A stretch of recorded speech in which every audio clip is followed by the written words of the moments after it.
Neither does my next guest when it comes to energy prices. Andy Lipow, Lipow Oil Associates president. Andy follows these global oil markets very, very closely. And, you know, Andy, right now, there is a battle back and forth, if you think about it, with inflation. And it did start technically with oil. It's spread to other areas.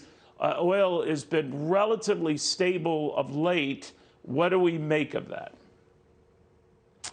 Well, I think the oil market continues to wrestle with, on the one hand, whether there's going to be continued lockdowns due to the spread of a COVID variant around the world, and on the other hand, from OPEC Plus's ability to continue to restrain production. And while they have agreed to restore production, that's going to take another 14 months through September of 2022. And in the meantime, we're seeing world oil inventories continue to decline, giving us support in the price.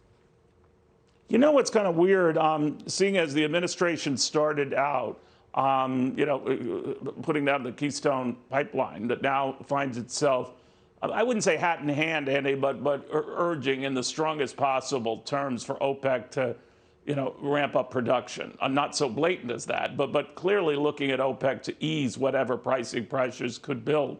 What do you make of it? Well, I think the irony is not lost on the oil market that you have an administration that really wants to limit the amount of fossil fuel use. And on the other hand, they're delaying and being very stingy on giving drilling permits on federal land. You know, they're encouraging the use of renewable fuels. And here, now that the price of gasoline has remained over $3 a gallon, it's about $1 a gallon higher than this time last year. Inflation is a worry, and now they want OPEC to do something about it and solve the problem. Don't the markets read that and bid up prices as a result? Well, I think that's why you're seeing oil prices have remained resilient, if you will, around the $70 a barrel level, because once again, they are looking at OPEC can return supply to the market rather quickly, but they've decided not to do that. And on the other hand, they're really looking at a pretty good rebound of gasoline and diesel demand here in the United States.